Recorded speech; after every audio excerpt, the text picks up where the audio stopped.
"And you are sure that you don't want to change into something else?" Shada asked with her head cocked to the side, while she watched as James's hand struggled to remember just how exactly to tie a tie, a task that his brain wasn't exactly helpful with either. "Even if I did want to, it's a bit late for that now, don't you think?" He gave back, and finally some muscle memory stored away deep down in the depths of his nervous system kicked in, and managed to pull the thing tightly around his neck and collar, completing the formal look of black and white that most people back on Earth were quite fond of even to this day. Even James had to admit that, although it wasn't exactly his favourite thing to wear, he did feel quite comfortable and confident in an old-fashioned black suit. Well, maybe the comfortable part was dampened a bit by the temperature, but that came with the job. Besides, wouldn't it be good if I did like humans do while representing them and all that? He could hear Shada smacking her lips dissatisfied while he put on the final touches to his outfit, pulling and tugging everything where it belonged, and smoothing out any unsightly folds that remained for the process of getting dressed. As soon as he was done, he swung around to her with his arms unfurled into a presenting pose. "How do I look?" Shada stood with one arm across her stomach, the elbow of the other arm leaning on her wrist while she studied him with her index finger curled in front of her lips. Her nose twitched slightly, and her eyes moved up and down his figure multiple times, as her tail slowly swung from right to left and then back. Despite being part of the human entourage that was here to accompany him in the name of the human territories, she was of course dressed in what would be considered a lot more sensible around these parts. Leather pants that had an open, airy stitching pattern down each side that exposed some of the skin underneath, together with a fine mesh chainmail top, above which she wore a short-sleeved, dark red leather jacket. The whole thing was rounded out with sturdy shoes around her feline feet. It was still pretty hard to believe that any of that would be considered fine attire. Finally, she let out a combination of a sigh and a relenting exhale, putting her arms up into a shrug and replying, "Positively alien." Well, he couldn't ask for much more than that. With a quick chuckle and an approving nod of his head, James quickly walked over to the dresser, on top of which his breath filter was placed. In the back of his mind, he recalled that he did in fact have special permissions to not wear the device at all times should he consider taking it off necessary for his diplomatic duties. However, for now he would stick to giving the people he met the authentic human experience, feeling that that would be the best way to introduce them to the new species that wished to mingle with them now. Meanwhile, Shada had turned to take another look at the TV that was steadily running in the background, providing little more than white noise for James, who didn't understand a word the news anchors on screen were uttering. However, ever since they had arrived here, Shada seemed to have a keen interest in keeping an eye on specifically the local news. "Anything interesting?" James asked casually, trying to fill the empty air with something while he started to pull the helmet-like device over his face. She didn't reply for a moment, and a brief twitching of her ears told James that she likely wanted to finish listening to the current segment before she would re-engage in conversation. For a moment he wondered if he should be worried. However, her relatively relaxed stance told more of a fleeting interest than a laser focus on the topic, so he figured it was most likely not at all too consequential for them. A quick glance at the screen showed a sort of listing of different faces, with a bunch of symbols he couldn't decipher underneath scrolling by slowly, while the anchor prattled on in the background, their face only briefly visible whenever it wasn't fully covered by one of the many pictures. The closest thing James could compare it to in his mind was a sort of memorial for victims of a tragedy that was sometimes held in the news back on Earth if something like that had happened. However, the very casual tone of the anchor, and the quick way that they rattled out whatever they had to say to the audience, was enough to convince him that that was not what he was looking at here.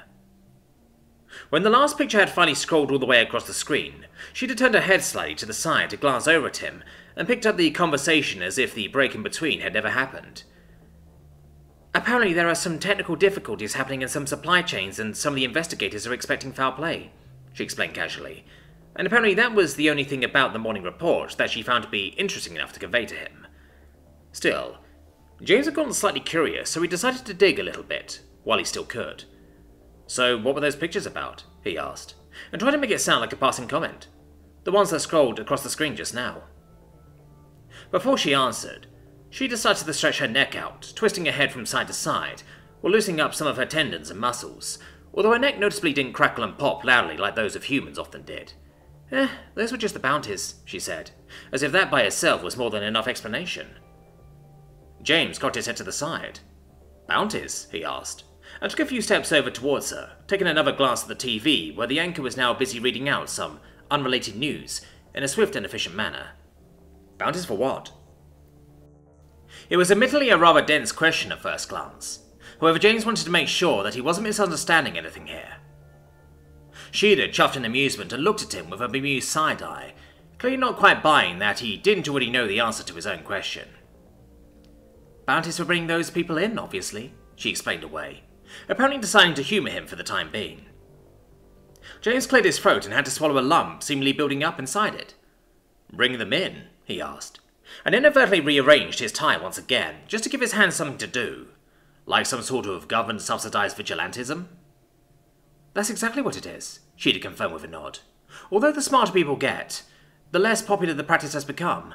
Most normal people don't really want to be staring down the barrel of a modern gun, so they leave the hunt of fugitives to those who get paid for it regularly.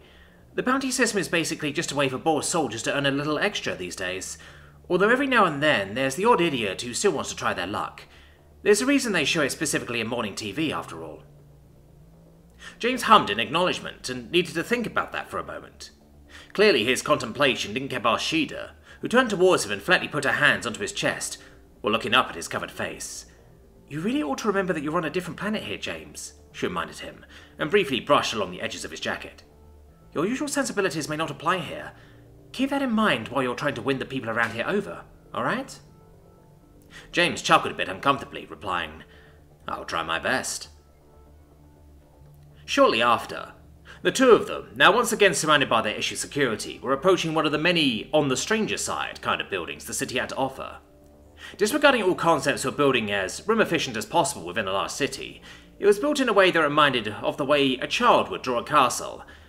Its base was mostly square-shaped, with the corners being replaced by round structures that would have reminded of towers, had they not dramatically flattened out to rejoin with the rest of the roof, which was a dome of quite respectful proportions towards their tops. In front of the building, a small crowd of people had congregated and was apparently being held at bay by a team of uniformly dressed security employees that were holding a clear perimeter right before the building's doors using mobile barricades and manpower. The crowd around them was armed with lights, cameras and microphones, as well as presumably finely dressed individuals that were ready to use all of those things to make a good report on the things that would be happening here today. In the strangest feeling James had experienced in a long time, he somehow found himself almost relieved to see the mass of reporters and technical crews waiting out in front of the large restaurant. Usually he would have despised having to deal with the media attention. However, after their rather unusual reception on the planet and the general disinterest that the Mead had so far shown in their urban visitors, it was pretty calming to see that at least some things would be as he expected them, even if it was a slight hassle to deal with. Apparently, the fact that he had gotten one of the most influential people on the planet to talk to him was enough to catch their attention in the end. However, as they approached the mass of people, and their own security started to pave their way through the eagerly waiting journalists and reporters, James noticed that Sheila was looking onto all of this with a very different expression. At first, he thought she was just as annoyed about the attention as he usually would have been, since she enjoyed being in the limelight even less than he tended to. However, something about her gaze was different. Her eyes were slightly narrowed, and her lips were pressed together, as she looked the crowd over multiple times, seemingly with growing uncertainty and distrust. However, right now, surrounded by the many mechanical eyes and ears and the loud white noise of people chatting or loudly asking for some kind of comment from either him or his company, it really wasn't the most conducive environment to ask her for clarification on the topic. Therefore, he just made a mental note to bring it up later, when he had the time. Still, the city really was like replaced when comparing it today against its state at night. Now that Satax was shining down on them once again, the streets were once again filled with life, be it cars or passers-by. Everything felt lived in again. It was almost spooky to think that in just a few hours it would almost completely clear out once more. But that was just how space travel was. There wasn't the sun up there giving them light today, and the people all around weren't human, no matter how much they looked like it. So, he should better put his best foot forwards, or else he might run into some serious problems along the way. Once they reached the temporary barrier in front of the large building that housed the restaurant Vivistara, a name that James wasn't all too sure about how to properly pronounce since he lacked some proficiency in the truly hissing S sounds of the local tongue, they were quickly identified and ushered inside by the local security personnel, who dutifully kept the media outside behind them. As they passed the large threshold of the building's doors, and James already started to marvel at the emerald green ceiling and vine-like wall decorations, they were the first thing that greeted them inside. One of the surrounding masked humans, that James of course knew to be Andrej, leaned in towards them, bringing his face closer to that of Shida. "That carving there in the frame," he asked, slightly nodding backwards to the doors behind them. "Does that mean anything?" There was a carving there? James had to admit he hadn't even noticed anything like that, and looking back now it seemed that it had already disappeared from view again. Shida, on the other hand, seemed to immediately know what the Major was talking about, although the question itself seemed to have ripped her out of some deep thought. "Just a mark of ownership," she explained, slightly dismissively, as if she wasn't all too happy about being pulled out of her train of thought. "Way back in the day, our people used to scratch trees in specific patterns to mark our territory. The practice lives on to this day, although the carvings got a bit more intricate over time." Andrej made an acknowledging sound, and quickly pulled his head back to fully get back into formation. Although he wouldn't remain there for long, because soon the group of securing soldiers parted before them, and revealed an already laid table, with two lone figures seemingly awaiting the arrival of someone to fill the empty seats on the opposite side of it. One of them, they already knew, at least if James's facial recognition of Miat wasn't letting him down just yet. It was Lorry Yrrol, the same one that had welcomed them on the planet in the name of the Comal Toperno Quafem Ferrer. He was once again clad in the same scale armor-like garment, and looked at them with pleasantly raised ears and tightly shut lips. And next to him, with his head held high and looking at them with a judging expression on his face, was a figure that seemed quite unmistakable. Quafem, the founder, as well as current leader and owner of Quafem Ferrer. Among the Miat, he was outstandingly easy to make out, since he stood out like a sore thumb among the generally dark-haired and strongly tanned people, because Quafem himself was a pale man, with white hair on his head and tail and striking pale blue eyes looking out of his face. Even his stripes, at least the ones James could see on his exposed, muscly arms, seemed to be closer to the skin colour of the general Miat that lived around these parts than they were to the typical dark brown they tended to show in James's experience. He too was wearing the same segmented armour-style clothing as his company did. However, instead of the usual silvery metal sheen, his version showed a dark, intense golden colour, and James wasn't sure if the armour was painted golden or actually forged from gold, in a sheer ridiculous display of opulence. However, the much darker colour managed to make the man seem even paler than he actually was, giving him an almost ghostly appearance.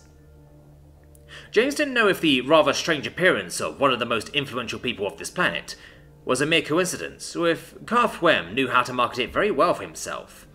But whatever may have been the case, it was undeniable that his supposed uniqueness gave him a certain presence in the room. His features were hard, with a large nose and a broad chin, completing the white lion look that he had, probably without even knowing it. And although there was a very clear definition of muscle on both of his thick arms, it was also clear that he still lived a rather cushiony lifestyle, since this was the first time that James saw any obvious fat deposits on any Miats he'd interacted with so far. Early signs of oncoming obesity filled out the man's cheeks and pushed out his stomach, as his cold eyes kept watching the arriving humans with clear scrutiny and muted interest. Soon, Lorry Yrrol got up from his seat and greeted everyone with a wide wave of his arms. "Welcome, Ambassador," he said, before gesturing towards the two empty seats on the opposite side of the table. "Please, take a seat." "Good morning, Lorry Yrrol," James greeted back politely, and after a brief exchange of glances with the Major to make sure that they weren't concerned about the situation, he took one of the offered seats, with Shida taking her place beside him. "Thank you." Then his gaze turned towards the pale figure sitting before him. "Quafem, I suppose," he said, with a respectful yet brief bow of his head. "Thank you for taking the time to welcome me. Although you likely already know who I am, allow me to introduce myself. I'm James Allwyn, Honorary Ambassador of the Human Territories and current candidate for the position of Councilman in the upcoming election. And this next to me is my partner, as well as local guide and interpreter, Shida. It is an honor to make your acquaintance." Remembering the awkwardness back at the landing area of the spaceport, he forwent offering the man a hand as a greeting this time. "A pleasure," Shida added, in a quite muted tone, and briefly nodded her head. Quafem's cold eye studied James for a moment longer, as his ears slightly twitched after having received the introductions. Then the man briefly licked across his thin lips with a long, feline tongue, before finally opening his mouth to reply. I've heard quite a lot about you, HFY. Like everyone has these days, I suspect. Of course, I had to see with my own eyes what this ruckus is all about. He spoke casually, with a dark voice that was nearly accent-free in his GU. Please, enjoy this little feast at my expense, he continued, and his eyes noticeably diluted as he stared at the area where James's face would have been, had it not been obscured. And entertain me for a bit in return. Remembering Shadae's "we take nothing for free here" comment, James briefly looked at her to gauge her reaction. She seemed to be reasonably calm and wasn't giving him any signs that he should abort mission yet, so he replied, "Thank you very much." However, he couldn't quite trim down his curiosity enough to not lean over towards Shada and quietly whisper, "What did he call me?" "HFY," Shada replied in a similar hush. "It's our word for Offworlder. Basically means other people. It's not unusual to be used as a sort of title." James nodded understandingly, and really hoped that she really meant their version of Offworlder and not something like their version of something like Xeno or Alien. He cleared his throat momentarily. However, before he could say another thing, HFY spoke up again, his eyes fixating uncomfortably intense on an area somewhere around James's throat, and a predatory stare. "Forgive me," he said, and the concern sounded far from genuine, "but I am quite enthralled by your skin. I scarcely met someone whose looked so much like mine." The mannerisms with which he spoke were a bit odd. However, James still got the gist behind it. Maybe this would be a good way to get on a good basis with the man. Forthcoming, James lifted his left organic arm and carefully opened the suit's cuffs up so he could pull the sleeve down somewhat, exposing the pale, next to the black suit, nearly white-looking underside of his forearm. Immediately, HFY's eyes whitened again, and he let out a quite amused-sounding chuff, as he extended his own arm across the table in James's direction in a familiar gesture. James then also extended his arm, so both their appendages were right next to each other, and ripe for comparisons. "Well, would you look at that?" HFY commented, as he looked down at the two pale appendages starry-eyed, his hard features not really matching the wondrous tone in his voice. After allowing the man to inspect it for a few moments, James finally pulled his arm back. Following that, the pale Meat also pulled his arm back and let out a soft, hissing chuckle. "And that is normal where you come from?" he asked, looking into James's visor excitedly. Then he gestured behind James, where his guards were still positioned away from the conversation. "What about them? Are they all like this?" Behind the man, James could see how his tail waved from side to side, and his pale ears excitedly twitched while waiting for his reply. However, all in all, the look in his face still didn't match with the things James heard. Usually, he would have put it off to not being quite able to interpret a Meat's facial language all too well. However, he was quite sure that wasn't the case after all the time he had spent together with Shada. James cleared his throat. "Not all of them," he replied, with a brief glance at his guards and colleagues. "And is it normal? Well, I'd say so. I mean, we aren't the majority on Earth, but I'd say there are plenty of us around to call normal. Well, as normal as something like this can be, really." HFY quickly nodded his head. "Nice, nice," he mumbled to himself, before continuing with his ongoing barrage of questions. "And your attire there, the stuff you're wearing, is that normal? What about that mask? Isn't that extremely inconvenient?" Next to him, James could feel an impatient aura starting to emanate from Shada, as she glided along the table's surface with the blunt side of one of her claws, causing a mild scraping noise in the process. Her eyes were sharply focused on the pale man in front of her, and her ears were directed directly at him. Was something wrong? He seemed to be quite excited so far. James could find nothing amiss, all things considered, and thus decided to keep returning the man's enthusiasm. "Well, this get-up is pretty formal, not something I would wear on a casual day out," he explained calmly, and slightly leaned back to show off a bit more of his suit. Then he lifted a hand to tap against his breath filter, and the mask is actually a breath filter. Takes anything nasty that might breed in our lungs out of our breath. It's mostly unnecessary, as pathogens jumping species is pretty unlikely, but since our particular nastiest hail from a Class 4 Deathworld, our government likes to be safe rather than sorry, so they ask us to please wear these whenever we interact with any kind of Offworlder, even if they are as hardy as us. He added that last part with a wink and a nudge. "And your people listen to that?" HFY asked, with a hint of surprise in his voice, while leaning forward a bit to study the tinted mask and the face approximation projected onto it a bit closer. James shrugged and replied slightly awkwardly, Well, for the most part. Fascinating, the pale Mead replied in a breathless mumble. The conversation continued on a similar level for a while, until it was interrupted by the food being brought to the table on large trays. Admittedly, James had to do a quick double take when, after an assortment of sausages and strange-looking white discs, the finely cooked remains of what looked like a small monkey, with its hands and feet tied together in front of his body, standing straight up into the air, were placed before him.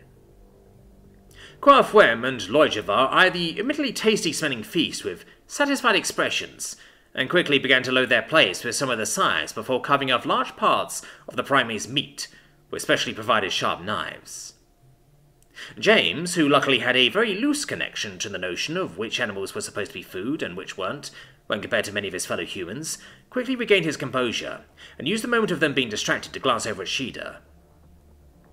He wasn't sure what exactly went through her mind, but it seemed to him that she didn't entirely agree with the notion of ordering a primate as a meal, when one was also sitting at the table, even if he himself had no real ethical objections to that. It almost seemed to him like she herself was seeing it as a bit of a taboo. To James, it was mostly strange seeing a meal of meat being served with sides that were also meat, except for those strange white discs. "What are those?" he inquired interestedly, hoping to symbolize to Shada that she shouldn't be too hung up on the cooked monkey on the table on his behalf. Something that she seemingly needed a moment to process, because for a second, she looked back at him with her eyes widening unbelievably, and even almost disapprovingly. However, apparently it wasn't quite enough for her to call him out right there at the table, so she quickly replied, "Bone crackers. They're exactly what they sound like. Good calcium."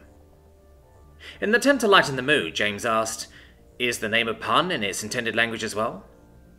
However, his attempt fell pretty flat, as Shada merely replied, "Yes," before she turned her attention back to her fellow Meat at the table. Impatiently, she tapped the very tips of her claws onto the table, causing a loud clacking noise that permeated the large room, while those two still loaded up their plates with food. At first, James wondered if it was impolite that he, due to his filter situation, didn't exactly plan on taking part of the feast. However, the fact that she showed no signs of planning to take any of the food either gave him some confidence in that regard. "I think it's time that we stop saying things and start talking," she said decidedly, with a distinct smacking of her lips. Her tone was a good bit more aggressive than James would have preferred. Quaffwem looked back at her with a twinkle of surprise in his eyes that somehow slightly softened his features. "Go right ahead," he replied, and as he spoke, James got treated to the sight of Lorry Yrrol starting to tear into his plate of food. And it was a sight indeed. Bite after bite, meat just disappeared into the man's maw, seemingly without even slowing down on his way down. Since they didn't really chew, Mia really could annihilate food like nobody's business, when they wanted to. "Why did you have the media be kept outside?" Shada asked very directly, undeterred by the fact that the men nonchalantly began and continued to eat as she spoke. James raised an eyebrow at the strange question, and indeed, Quaffwem's reply came out just about as he had expected. "Well, I do so despise being watched by scavengers while I eat," the pale Mead explained, with a dismissive wave of his hand. "Their greedy eyes eager for any scrap they can take away from you. Any bit they can grab and scurry off with, it dampens my appetite." Not quite sure how James would have phrased it, but still, he could sympathize with what the man meant and tried to respond, "Well, I can certainly see where you're coming from." However, this time James wasn't quite so merciful with him as she had been before, and she imperiously cut him off, much to his surprise. "Quite the unusual practice, distaste or not, wouldn't you say?" she said, as if James hadn't spoken at all, causing Quaffwem to raise an eyebrow, and catching James completely off guard. Keeping the media away from a private conversation was an unusual practice. He would have to believe her, that was why she was here after all, even if he found it hard to do so. Quaffwem laughed. "You don't get to where I am by doing everything the usual way," he commented quite confidently, and got an immediate reassuring nod from Lorry Yrrol. But Shada wasn't letting up quite so easily. "And you got where you are through bad publicity?" she asked quickly, barely giving the man room to breathe. James didn't exactly like the turn all this was taking, and he carefully reached his hand out to try and quietly gesture to Shada that she should calm it down a bit. However, she pulled her arm away. It quickly became clear that she wasn't having it. "There is no such thing," Quaffwem replied with a chuckle, and Shada narrowed her eyes. "I think we both know that that's not true," she said, with a voice that had almost turned into a growl. "Okay," James loudly chimed in, trying to break up whatever was happening here with a quick clap of his hands, which at least earned him the attention of the felines for a moment. All of this had clearly gone off the rails, and he would have to rein it back in. Still, he wanted to at least try to honor Sheeta's wishes of getting to the point, so he said, "Maybe we should get back to the topic at hand. I think it is no secret why I'm here. Humans and Miat. Our people are connected by various similarities, and in many fields we could both benefit from the same things. It is no secret that I am here to try and gain the support of your people in my candidacy as councilman. And it is also no secret that you have been helming an effort in support of the now former Galactic Council, and I would very much like to know why." Carfwem's eyes narrowed as he looked at James, only a small blue glint remaining of them in their slits. Then he took a deep breath, his shoulders rising strongly as his lungs filled with air, before he let it all out in one continued exhale. "Isn't it quite obvious?" he asked, with a now almost disappointed tone in his voice, as he picked at his lips with a single extended claw. "I am a businessman, and the former council and I had some arrangements that were favorable for my business. Surely you were able to put that much together yourself?" James nodded slowly, and slightly cocked his head to the side. "So, all I need to do to gain your support is make you a better offer than they can?" he asked, humorful, which caused the white feline to laugh out loudly in blatant amusement. "Even if you were able to, Myagva, I highly doubt that you would," was apparently all that he had to say to that before he continued eating. "After all, it would be against your stated goal. For now, I am quite happy with the relations I already have, but do feel free to try and convince me otherwise. Competition does lead to the best prices, after all." Against his stated goal? What was that supposed to mean? James had no time to clarify, because suddenly, the two Miat men had already finished their plates and really stood up from their seats, having taken barely 10 minutes after the food had arrived. "In case you have an offer to make, you know how to contact me," Quafum said with clear amusement in his voice, as he brushed himself off with both hands. "Until then, I hope you enjoy your stay on Dunima, Myagva." James was just about to try and stop the man, when he suddenly felt Sheeta reach for him, placing her hand on his forearm, and as he looked over at her, he was greeted by an intensely burning gaze that took any wind he had right out of his sails. He hadn't seen her like this in maybe ever. Lorry Yrrol also stood up and briefly bowed before the two of them. "I bid you goodbye, Ambassador," he said politely, before quickly following after his boss without another word. James sat dumbfounded for a second, before Sheeta suddenly got up, pulling his arm along as she did. "Let's go," she said, and James couldn't think of anything to do but to comply. Together, they were escorted out of the building and away from the press again, Sheeta now making very sure that James wouldn't let himself get persuaded to an interview, despite her earlier insistence that it was strange that the press wasn't being invited to the conversation in the first place. Only after they were a good bit away from anyone in a relatively open area again did the bubble of protection around them burst apart to give them a bit more room. James was still trying to fully process everything that had happened, trying to find the exact spot where it had all gone wrong. However, his girlfriend had a different idea.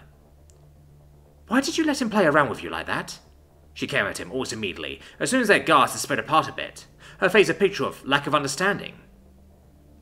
James was slightly taken aback, and, admittedly to his own shame, his ego briefly went into a full-on defense mode after suddenly being attacked like that right after such a befuddling experience. "What do you mean, play around?" he rebuffed, in a rather aggressively sarcastic tone that indicated a bit too clearly that he wasn't taking her concerns seriously at the time. Sheeta also wasn't having it with him, and quickly she lifted her arm in front of his face, gesticulating towards it with her other hand while mockingly saying, "Look, our skin matches! Look what you're wearing! You actually let your government tell you to wear those things? Ugh!" She dropped her mocking act with an irritated growl, while reaching for her head with both hands, slowly combing her hair backwards, likely in an attempt to keep herself from completely losing her cool. "Seriously," she continued loudly, and started pacing a bit back and forth in front of him. "If it wasn't for that mask on your face, I bet you would have tried to eat some of that chafine he tried to serve you as well." James, his brain still in defense mode, was still taken aback by that. "Isn't that the point? I mean, it's no big deal. My people used to hunt other primates back in the day as well," he asked confusedly, which caused Sheeta to sigh so loudly that it was almost more akin to a frustrated exclamation. "I told you this isn't Earth," she said slowly, making sure each of her words had the necessary emphasis. It doesn't matter if it bothers you or not. You can't just take stuff like that lying down. And you can't just play along with any dumb thing he throws at you. I was trying to build a connection. James defended himself again, although the first spark of pure spite that had arisen within him was already starting to die down now that he saw how actually frustrated Sheeta seemed to be with him, and so his defensive demeanour began to crumble in on itself, even while he spoke. No, you're wasting time, Sheeta countered immediately. If I had allowed you to keep going, you would have sat there spouting inanities for the rest of the conversation without ever actually getting to the point. James looked back at her. A number of further defences were still burning on his tongue, but he managed to swallow them back, telling himself that, even if he thought he was in the right and felt that she was being unfair, it was an awful moment to try and make that point while they were both this riled up. But what am I yelling at you for? Sheeta suddenly said, burying her face into her hands, causing James to perk up in surprise. I should have warned you about that. I mean, I know how you are. Of course you try to be nice. Not like it's surprising that things would happen like that, I just didn't expect him to be so audacious about it. She growled again, although this time it sounded more frustrated with herself than with him, which James found to be rather strange. Honestly, what's with him? She mumbled. It's like he doesn't care about anything. I mean, locking out the press? Who does that? We do that on Earth, James said carefully, and suddenly approached her to try and de-escalate the situation. By this point, his previous ego had all but died down, and he just wanted to quickly make up with her so they could talk it out later, when both of them had calmed down. She sighed slowly. They also do that in the rest of the galaxy, she agreed with him momentarily, and took her face out of her hands before vehemently shaking her head and adding, but they don't do that around here. James shrugged and slowly and very carefully reached out to put a hand on her shoulder, which she thankfully allowed him to do. Maybe he was being serious when he said he has his own way of doing things, he suggested. And Sheeta nodded. Maybe, she mumbled, before shaking her head out once again and taking a deep breath. Why am I so irritable right now? James didn't know the answer to that, but he knew one that would probably make her feel better for the moment. Well, that happens when your dumbass boyfriend does dumbass stuff, even if he doesn't realize it himself, he said, fully conceding the question of whether what had gone wrong was anybody's fault for the time being. From what he could gather, it seemed that Quaffwem had never planned to honestly speak to them in the first place. Now that we know a bit better what we're dealing with, mind give me a rundown on how to handle things again? This time I promise I'll hang on to your every word. He put his hand on his heart to symbolize just how honest he was being there. Sheeta's hand briefly wandered from her head downwards to somewhere around her lower stomach area as she looked back at him, pressing tightly onto it for a second. She took yet another deep breath. Be polite, but not nice, she said sternly, with her other hand raised with a pointing finger. Be direct, not rude. You are respectful, but your time is not to be wasted. And when somebody offers you something, don't just take it. If they insist on giving you something, don't take it. You don't need their handouts. You're not courting anyone, and you are not being courted. So either insist on paying your fair share, or just don't take anything you haven't paid for. If you think you have something for someone which they can't refuse, then offer to pay in full. They'll know what it means. And whenever something is odd or doesn't fit, speak up about it. Again, you are polite, but you want a pushover. If someone does something that is clearly meant to edge you on or antagonize you, then call them out on it. Show them that you are savvy and onto their BS. Clear so far? Again, to make extra sure, do not be nice to them. Don't hold back on their behalf. Don't give them the benefit of the doubt, and don't take care of their feelings. They can do that themselves. James remained silent for a second, while he tried to make sure to book all of this into his memory. Although there were surely complex societal structures behind it, it wasn't all that complicated. However, it did go very strongly against the way he was raised. So far, he had somehow managed to get by with just his manners, even in space. It seemed that sticking to that wouldn't work around here. I'm going to have to get used to that, he admitted, and awkwardly scratched the bit of exposed skin on his neck. She'd leaned back and almost wistfully looked up to the sky, while her hand once again wandered onto her belly. You'll get there,